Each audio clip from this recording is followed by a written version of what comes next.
You ever feel like you're just going through the motions? I mean, some motions are fine to go through. That's either really reassuring or really not. I'm 29 and I don't really have a reason to be posting this here, except that I told the story to my coworker Marcus last week and he laughed in this flat, recognizing way. Not at me, just at the whole shape of it, and said I should write it down somewhere. I don't know what category this falls into. It's not a breakup story exactly, or maybe it is, but not in the way those usually read. Nothing exploded. It's more like something came loose at a specific moment, and I've been turning that moment over in my hands for a couple weeks now, trying to figure out what it was made of. I've been seeing someone named Jess for about 6 months, or I was. She's 27. We met through a friend of a friend at something I almost didn't go to, which is the whole story, really, except it isn't. It was a Tuesday in October, and Jess had texted around 6 saying she'd come over.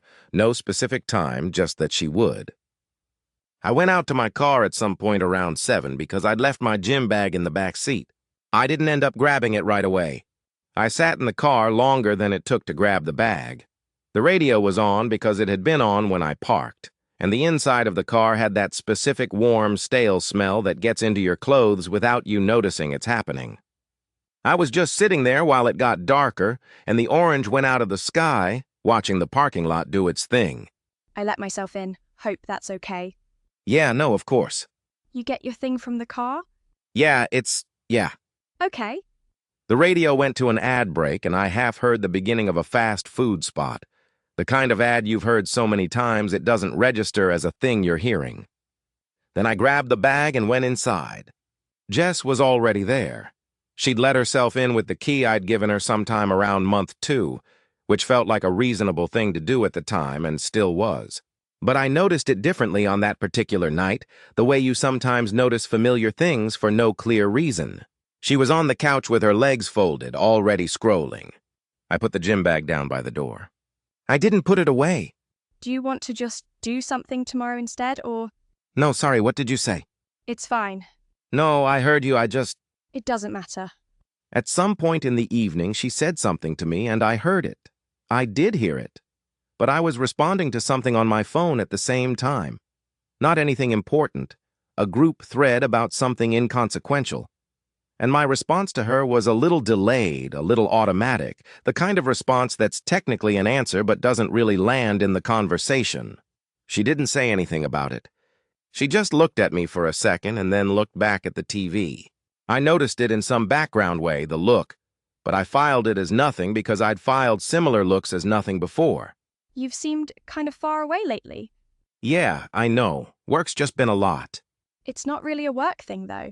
I mean, a little bit it is. Sure. I'll be better about it. There had been other moments like that, is the thing, and I think I knew on some level they were accumulating in a way that I wasn't tracking. Jess is the kind of person who pays attention to the texture of things. Not in a dramatic way, not in a way she announced, just quietly measuring, and I had the sense sometimes that she was taking notes I wasn't taking. Once, maybe a month earlier, she'd mentioned in passing that I seemed distracted lately, and I'd agreed in a way that I think was meant to be self-aware and came off as unbothered, and she'd let it go, and I had too. That Tuesday, I had it in my head that things were fine. Fine, comfortable, low stakes, nothing that required attention. You ever feel like you're just going through the motions?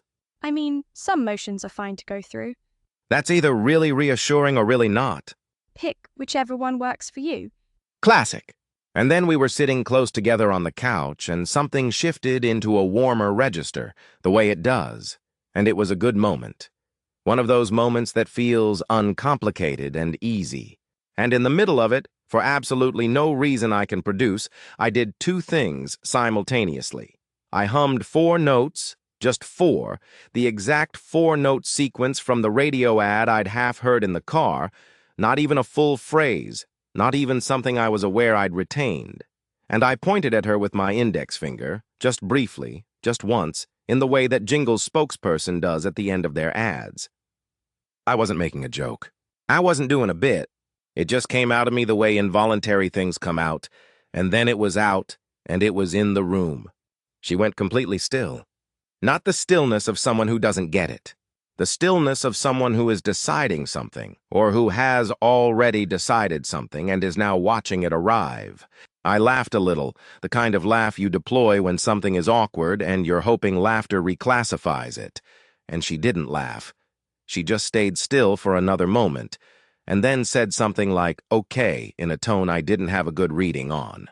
I said something like, "Sorry, I don't know why I did that," which was true, and she nodded slowly, and the moment that had been warm was now just a room. She stayed for another 40 minutes or so, and then she said she was going to head out, and I said, "Yeah, okay," and she gathered her things.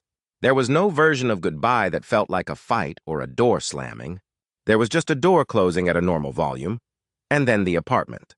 I talked to Marcus a few days after, which is when he said I should write it down. He mentioned, casually, the way you mention things when you don't know you're handing someone something, that Jess had seemed checked out for a while. He'd hung out with her at something a few weeks earlier, and she'd seemed like she was somewhere else, was how he put it. He didn't know what had happened between us, and I didn't tell him, so it just landed in the conversation and stayed there. The gym bag is still by the door. I keep meaning to move it.